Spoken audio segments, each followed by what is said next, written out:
الله الرحمن الرحيم السلام عليكم ورحمة الله وبركاته داود يا كسر هذا والروحي أن تكاهن عالم كأي صومالي ذا هل كاني ويوتيوب كنا بدي بري channel سنة كبشي كوباد لبدي دي لبدا كوني الحياة لباتنك والروح أن تكاهن عالم كسر هذا القرير حوجنا يا كذا عاي كفرت مكسيكو وحيا لو جيستي ودوين كيس بتالله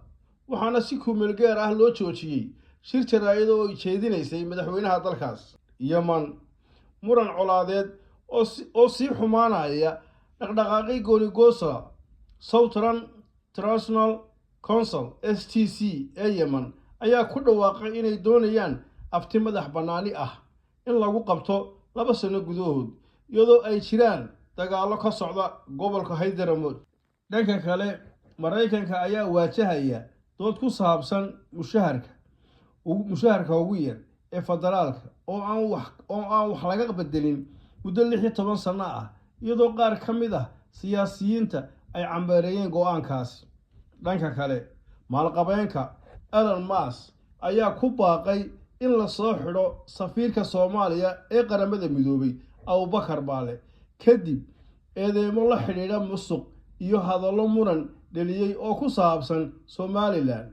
eedeymahaas waxa sidoo kale xusay mas'uul Mareykan ah halka ganacsade Idriis Ismaaciil Axmed uu ka falceliyay arrintaasi wararka Soomaaliya qaybo kamid ah golaha wasiirada Soomaaliya ayaa isku dhacay waxa jira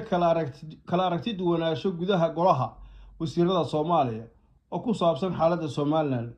iyo siyaasadda ay dawladda federaalka wajahayso dhanka kale wararka Somaliland 8 saacadood ugu dambeeyay waxa Somaliland toos u xaqiijisay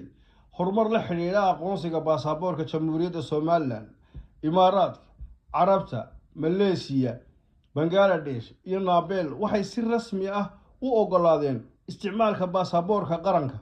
waana talaabo culus oo si dardargelinaysa dadaalka aqoonsiga Somaliland guushani waa mid taariikhi ah oo ku timid iskaashiga iyo wadajirka dhabta ah ee ka dhaxeeya madaxweynaha Cabdiraxmaan Cirro iyo hogaamiyaha mucaaradka Maxamed Kaahin Axmed oo ka mideysan horsocodka qarannimada Somaliland dhanka kale culimada Soomaaliya hadaladii ka soo yeedhayay waxa ka jawaabay maanta oo Jimco culimada Somaliland waa kuwana ereer daawada kiisana madaxweynaha maanta culimada ula kulmay wuxuu sheegay arintan markaa Israa'iil ku heshiiyeen inaanay diin shaqo ku lahayn jamacaynu ognaa wax way cid duulimaad kuma nihin maslaxadeena inaynu ka tashano wax diidaya ma jiraan kiina ilaahay uga codsado duruufta taala iyo dhibaatada tale mashaayidka yaala waa ogsoontiine wax way taasa u baahan inay ka talisaan waxaan maqlayseen ayaama dhaweytoole rag culimo oo shaad culimo sita oo ku nool dhulka Soomaalida waad arkayseen maalin dhaweytoole waxay ku hadlayeen iyagoo markaa ina dhiigeena xalaashanaya oo waxa weeyaan u xalaashanaya diin ahaan ka dhiganayo markaa shaad diinta xambaarteen macna waxa weeyaan dhiigeena ayayna lagu jihaado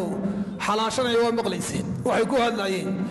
dantooda culimada halka ku nool wadanka Soomaaliya dantooda kama hadlaan waxay ka hadlaan danta innaka iyo dadka la midka ah oo ka sheekeeyaan macna waxa wadankooda yaala kama waramaan waad ogtiin oo Afrikaan baa ilaaliya gaalaba ilaalisa ciidamadoodu waa gaalo badan dadka ilaaliya wadamada soo hijrooday ka soo qaxay dhulkoogii ee waxa weeyaan gaalada ee waxa weeyaan Afrikaanka u badan ee aan qaarkood diinba lahayn daawadayaal war waxaan idinka haynay caalamka iyo Soomaalidu waa naga intaas tan iyo inta halkan dhagala kulmaysaan habeen wanaagsan subscribe like share iyo comment bye